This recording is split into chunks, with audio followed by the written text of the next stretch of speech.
Thank you for joining us. I'm Shelly Harrison. I'm your host here on Luminary Leaders Live. And I get to interview the most amazing people, like I always share. And today it's no different. Today I have a magnificent speaker, presenter, coach, and someone that actually I saw speak just yesterday. So we'll talk about that during the interview with my guest.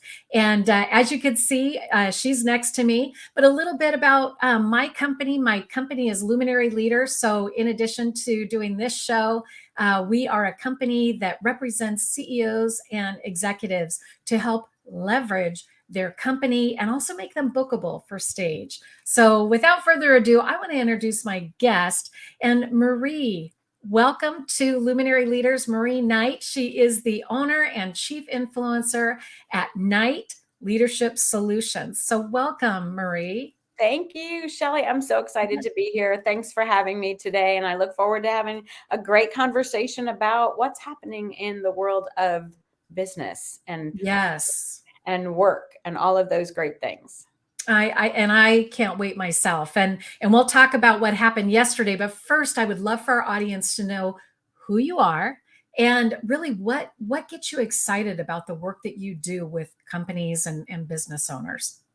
Well, so thanks for asking that. I actually have spent the majority of my career in municipal government. I retired a few years ago. I've worked for some major cities here in Southern California. I've worked for beach cities. I've worked for metropolitan cities. During my career, though, I have always been focused, I think laser focused on people. We've been in service industry for a long time, and the ones providing that service are the people that work for us. So I started many years ago really pouring into the training and development of the people on my teams. I also started even before municipal government in the hospitality industry. I worked for several major hotel chains and really trying to understand that hospitality, customer service, it doesn't cost a thing, but it's really who are you being when you're doing what you're doing? And excellent customer service is easy for everyone to provide. And that's been one of the things that I've really been targeting. So when I retired, I get to do what I love. I get to work Isn't with. that exciting? I'm having a blast. I work with businesses, nonprofits, municipal organizations on really strengthening their team. Coming out of COVID, figuring out how do we regroup? Which is a big problem right now. Folks were isolated. The teams were scattered and shattered. Now we've got to bring it all back together. And I'm having a ball doing that. Yeah. And I know, what you're doing now, because again, you had a corporate career and here you are, like you said, you get to be an entrepreneur. And isn't it a great feeling though, knowing that you get to design it the way that you want and really make it the way that it's going to, I don't know, just really work for you so that you're passionate about it. It is. It's great to be your own boss. I am a woman-owned business, obviously, but I also get to, at this stage, how exciting to be able to somewhat pick and choose the subjects that I want to work with, the companies I want to work with. That means a lot to me because I could have just retired, but I really want to follow my passion and be able to dive into helping others. And you just feel so great when you've worked with a team and things are working and you get that feedback or that follow-up that, oh my gosh, this week was amazing. We're really all fired up. We're energized. Things are moving forward. That feels really good. And I love to be able to bring that kind of energy and joy back to some of the teams that I'm working with. Oh, and it does. I mean, yesterday, the event that we had, first of all, I want to mention, so we have Abby, who is a good friend of mine, and he's in Florida. So a shout out to Abby, and he's also a veteran. Looking forward to seeing this show, Shelly. Marie, thank you for sharing. And then he also posted, extra customer service is easy to provide. I completely agree. So Abby, thank you, because that is so true. Yeah, but I definitely want to, kind of dive into when we talk about, just with companies, the culture and being present and all of that. I know that's part of what you talk about. And yesterday we had the event, and it was actually at the Red O in Newport Beach. So shout out to the Red O. Excellent service. We had a great event. Perfect. Oh yeah. Yeah. Good food too. But I think what really made it extra special, Marie, was you. Getting out there and presenting in front of the group. We had about 75 people, and it was just extraordinary the way that you connected with the audience and you made it very interactive. And I mean, how was the experience for you? What was exciting for you? It was a fun day. Things got a little fishy. They did, right? We did, right? We were throwing Literally. around Yeah. literally. And it was fun to be able to bring a piece of what I've been working with for years. Yeah. As a leader, many years ago, I was trying to help this fractured team come together, and I found this fish philosophy. I found this practice from really it's a group of fishmongers in Seattle at the Pike Place Market, Yep. and John Christensen with Chart House Learning stumbled upon this group of individuals who don't have the best job in the world, but they figured out how to make it a great, fun environment. And at the end of the day, they knew that service was their product. And oh, by the way, along the way, they're selling fish. And yesterday was just a fun day bringing some of the concepts to the group that you have gathered, your masters, which are business leaders from throughout Orange County, Southern California, and across the country, and really talk about how today culture and environment are so much more important than they've ever been. With the Oh, workforce yeah. challenges that we have right now, it is the number one issue that I keep coming across and trying to help folks understand is that culture and environment are what people are looking for. People are leaving people and they're leaving companies because of how they're treated, or they're not appreciated, or they're not acknowledged. And so this great philosophy about being with people, being there with the people you're with, choosing the right attitude, bringing the ability, creating a safe place for creativity and Yeah. innovation, and for Yeah. people to just speak up. And that is going to be what wins for many organizations the war for talent. That's how they're going to attract the Right. best and the brightest. I totally agree. And when you were talking, because and I didn't realize how long the list was on your PowerPoint. You were talking about, the great and I all of a sudden I forgot all of them. Yep. So Um, the great Great resignation. Resignation, the quiet quitting, all of those. And I'm like, oh my goodness. I mean, boom, boom, boom, boom, boom, all of those different things that companies are experiencing where, bringing in something like what you present really helps to get that under control so that people feel more valued and appreciated at work. I think what we're seeing is so as I mentioned yesterday, we've seen the most, what I would say is seismic shift in workforce in the Hmm. last 2 years. In a small amount of time, and they're changing rapidly. They're changing daily. And we went from the great resignation to what I call the great disappearance. Where did Yeah. people go? People aren't coming back to the workforce. And then we've got quiet quitting, quiet firing, quick quitting, side hustles. There's so much. And really, when we start to think about, you may have not been a great leader before, Hmm. but the pandemic and the post-pandemic time has shined the light now on the It, people that aren't great leaders, has shined the oh, light yeah. on those who didn't bother to create a culture and environment of appreciation and value. That is a glaring, glaring light right now. And the folks that are looking to be employed want that. They want a culture of appreciation. They They want to really do. that Yeah. They you're going to really allow them to grow. You're going to give them opportunities for growth and learning, and you're going to value them. And so that's, yeah, do. that is really what my passion is about, is just helping people create the right culture and the right Yeah. environment so that Well, they, and you showed it yesterday during the event. I thought, wow, this is, I mean, everybody was happy, they were engaged, and they were just having fun, and being present. I think that's something that a lot of people in a work environment, I know one thing that I wanted to share, but I didn't get a chance yesterday at the event was because we were talking about, how do you, kind of be there for your team and, do some things that make it very engaging as a culture.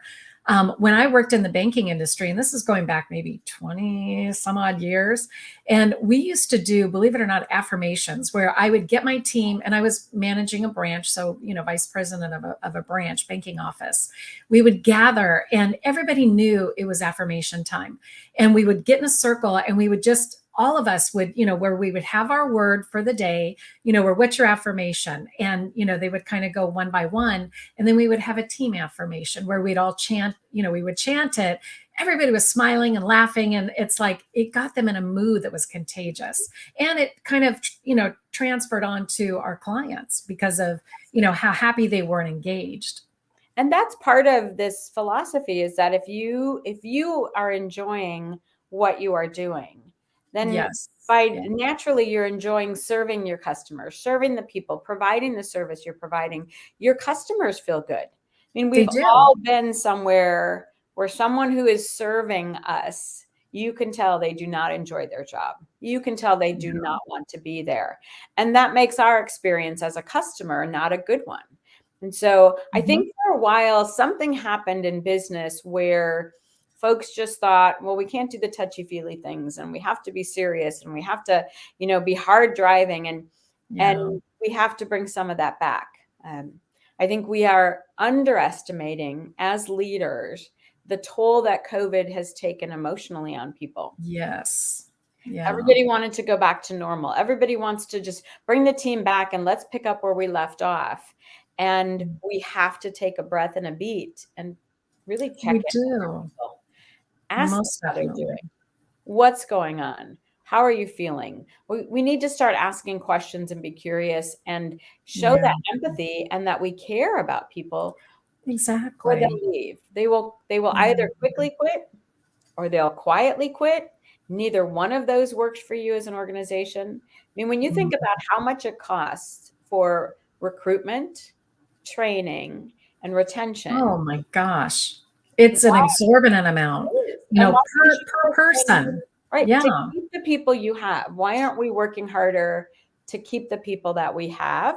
And it doesn't mean that we have to all be, the Googles and the, have, the buffets, and the candy bars and, all of those things, but to care about people. That's all it takes. Yeah. Honestly, that's all it takes, is to care about the people on your team. It really does. And I think those leaders that are doing those activities, and it's not so much just going through the motion, showing empathy, doing this, doing that. It's really being genuine and authentic. Oh, yes. Sincerity.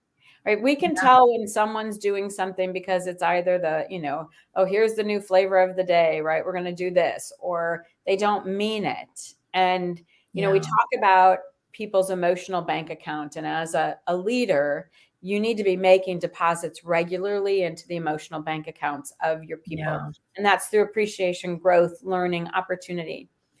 But a big withdrawal is when that's done insincerely, because we absolutely know. So being insincere does way more damage than don't do it at all. I say, like, if you can't be just avoid it. Right, don't even start. Don't do it at all, because it is more damaging than if you really truly felt like this is meaningful. I care about the people on my team. Absolutely. Oh yeah. Yeah. And when I look at the work that you're doing now, where you have the corporate career and everything, and what you're doing now, you had the group yesterday, and and it's not even a company, it's an organization. Just imagine the impact that you would have on a business. And I want to ask you, so if you had to look at maybe, and you don't have to say the name of the company, maybe just the kind of business or the industry, where do you feel that you did your most successful work over, let's say the last 2 years with a company? I think there's been a few. I figured there would be. I've been blessed to work in, nonprofit to for-profit. I feel like there's been a client that I worked with where they weren't communicating, and no one was ready to make a decision, and they were stuck. They were absolutely stuck. And as we worked together and we brought their executive team together, and we really actually had each of their executive team members do a DISC analysis, a personality analysis. And then I created a group report. And really what we found is that the person in charge hired themselves about 20 times. Oh, And there was no that's a variety. telling story. That, Yeah, right. And we do that a really a lot. telling story. When you think about how many times you've heard people say when they're hiring people, oh, they're not a good fit, or we're looking for fit. And truly what that means sometimes is I'm looking for someone like me. And then Hmm. when you get a whole team of you, then you don't have, for example, maybe strong decision makers or people who Yeah. are strong, empathetic team members, and you need Hmm. a variety. And so, as we talked about, like where are the strengths that we need to lean into because we don't have them, and how do you look for that the next time you have openings, and be okay with diversity, diversify your team from Yeah. a number of different ways, but stop hiring yourself because you already work there. Exactly. Exactly. Yeah. And I'm, as you're saying this, I'm thinking, oh my goodness, this is, music to my ears because when I worked in the banking industry, I hired, I terminated, I coached people and, now looking at and that was a while ago. So looking at the culture and, being present and the leadership, it really hasn't changed. It's all about really being that leader that can really have a successful team, a sales team or an organization. And it's not easy.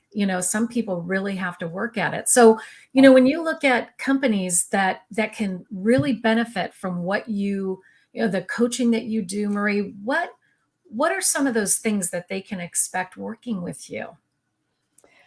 I think what I love about what I'm able to do is I can be Yeah. honest, right? Oh, So sometimes it takes that outside objective person to come in yeah. and put up a mirror that says, okay, so here's why this isn't going well. Here's what the issues are, but also bring some solutions. Yeah.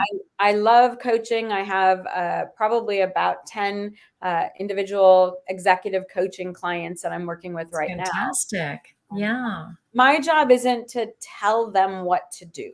As a Mhm. coach, I don't tell anyone what they should do, but my job is to help them figure out what they should do Yeah.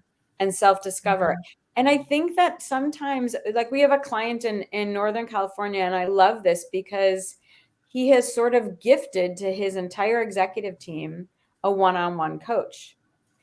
Oh my Because goodness. they need it. It's not That's because creative. That's very right. creative. And kudos to him for doing that. Absolutely. Yeah. And they don't have this because there's issues. They have it because he wants them to be able to take a pause and do some invest in yourself a little bit and work with someone who can help you either process through maybe issues you have or just do some discovery about what's next or how do I problem Yeah. solve or how it's awesome to be able to work with leaders like that who value their team and invest in their team. And so, Oh, you know, definitely. I bring many years of experience to the table. I could write a book of all the So when different, are you going to write a book? people say you need to write all these down, these stories, Yeah.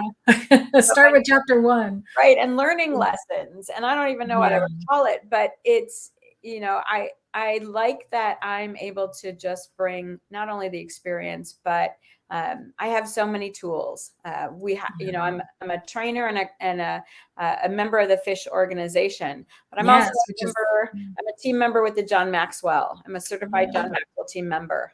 And that is I believe, one of the leading leadership organizations in the world. And he is yeah. just an amazing leadership thought leader. And I get to bring some of those resources and materials and some of his teachings to the clients that I have, which it's a gold mine. I think it's an Yeah. absolute Oh gold mine. my So gosh. a little bit of everything, a little bit Yeah. of everything. Well, we had another comment from Abby, and Abby, thank you so much for watching. You've stuck with us. Yeah, and he says, stop hiring yourself because you already work there. Great point, Marie. So thank you, Abby, for sharing. We appreciate that. Yeah. Hard Yeah, to get people out of that because that's our comfort zone. I yeah, want someone like me. But, in my years when I was working in, local government, I can't stand spreadsheets. Like I'm a high Oh, I, I'm out there. We talk about the wow people and the how people, right? mm-hmm. The wow people are the ones that, burst into a room with 1,000 ideas and then they leave. But then who are the how people? And I've Right. known People from that execute, right, Yeah. execute or come up with the plan or the process. So for Yeah. me, I was always looking for where's my how person, because Mm. you put a spreadsheet in front of me and that's like tying me down and torturing me, right? It's too much information. It Yeah. is. And I Yeah, it can't, can be. right. My mind is not Yeah. going to sit still for a 45-minute budget meeting, but it's important. So I've always known Yeah. I have to offset what I don't do well with someone who really loves spreadsheets. And Yeah. more leaders need to look for what it's a greater strength as a leader to know what you don't know or what you're Mhm. not good at, and then find someone who is. And people sometimes that's a little scary for them, and the ego gets in the way and pride gets in the way, but you Yeah. will be amazed at once you have sort of you find your, they call, what is it, your yin to your yang at Yeah. work. Oh Oh, gosh. And I mean, we could talk all day about culture being present, and being an authentic leader. And, I think just in the way that we do business today is a lot different, or not the way we do business, but the way that we handle our teams, it needs to be different. Not that it is different, but it needs to be different, because I think that's the way people can, feel good about working for a specific company or a specific, leader, or, a company that, the CEO is, they're working directly with the CEO. I think it's important. right. And people, Yeah. I think, don't really understand what goes into high morale, right? Hmm. They think it's about pay. They think that it's all about, in the good times, morale is high. But Yeah. when you think about maybe a platoon in one of our armed forces that is on the front line, they could be in a horrible situation, but morale can be high because they are valued, they value each other, they know the impact of their work, feel listened to, they feel heard. Yeah. That's what morale is about. And our leaders today need to understand that that's what people are looking for. They might have put up with not that before, but we have a workforce today that is, let's be honest, the workforce is in the driver's seat today. It is. It They are is. in And command. and it's about time though, don't you think? Because I think people, they felt bulldozed, or, they looked over, for a promotion, or whatever. And I think people, by expressing, and coming together to make it a more cohesive atmosphere in an organization, it's finally coming to a point where it's okay to talk about it. And it's okay to Mhm. ask. And And there's, ask. Yeah. how many times have you heard somebody either say or have been told, you should just be really happy you have a job? Oh my goodness. I Yeah. Yeah. you Or better really, yet, have a manager tell you that. Oh, that would not be good. and I do think that at a certain point in time, the Yeah. economy and jobs were tough to come by, but Hmm. that's not the case anymore. So our workforce is in the driver's seat in many ways. I think Yeah. there has to be some give and take. There has to be a good collaborative relationship between what Hmm. an organization or business needs and then what are the needs of the individuals. And the Yes. more that people listen and the more that they care about, you're going to, if you care and believe in the people that work for you, they will do just about anything for you. They will. They're dedicated. When you have that kind of relationship, with workers or your team members or whatnot, they're gonna appreciate and value you because they know that you have their back. Yes, Yeah. And consistency, and you want to be able to, if something bad happens, take one step forward and have everyone stepping forward with you. yeah. But if you're the leader that doesn't care about them, you're going to take one step forward and turn around and no one's going to be behind you, right? Yeah. And that's So a scary thought, it is. It It really really is. is. Yeah. And Yeah. it takes really understanding, the role of a leader is really at the end of the day. So John Maxwell, I love when he says leadership is influence. Mm. That's it. Yeah. And if you want to be a good leader, you have to think about how are you influencing people, and you Yeah. influence them through giving them growth opportunities, through supporting them, through caring about them. Yes, there are Mm, behavior issues. We cure and correct. We deal with that. But by yeah. and large, the average person wants to do a great job, and we've got to recognize and help them Yes. and give them I resources agree. absolutely along the way. Yes. Oh, definitely. And I want to remind our audience that we are here today with Marie Knight, and she is actually the owner and chief influencer at Knight Leadership Solutions. And I want to find out, so Marie, how do people get a hold of you? If they want to reach out or they're looking for a influential speaker, someone that can talk about, the fish philosophy or even, from other things, other subjects that you talk about. So I do everything from, I don't like to call it strategic planning anymore because it's really reimagine planning. We've got to Reimagine. because the future, the present's different. So I do Mhm. reimagine planning. As we talked yesterday, I think team building is a very worn out concept, and it sometimes conjures Yeah. up negative thoughts, right? So if you go to your team and you say, okay, we're going to all have mandatory team building on this day, people are already trying to figure out, I'm Totally cringing. Yeah. I'm going to be sick that day. But we really talk about team strengthening, team realignment. How do we move Really forward? like the way you put that yesterday. It Yeah. it And really today, it's a realignment. different way of looking at things. Mhm. So we talk about that, um, reconnecting with what are your true vision, values, mission of your organization. I work with a lot of companies. People do that all the time, right? Here's our mission and vision and values, and they print it up on pretty paper and they frame it and they put it on the wall and they never talk about it again. Yeah. And then they wonder why we're having issues. Why is the team stuck? How Mhm. is the team's not moving forward? Because they really haven't broken down, well, what do those values look like? How do they show up every day? Yeah. As well as, well, what are the unacceptable things? So I do a lot of work in that. But to answer your question, if folks want to get a hold of me at, Marie at knightleadershipsolutions.com. Very good. Very good. And I'm going to ask you one last question because I know we're coming to the end of the broadcast. And, when you think about the future of just the corporate world, where do you see Hmm. the kind of the foundation of cultures headed? I think we're still, with all of these changes the last couple of years, and we feel like our head's on a swivel, right? We're pivoting, and this is what's happening. I think that's going to happen for a little while yet. Mm-hmm.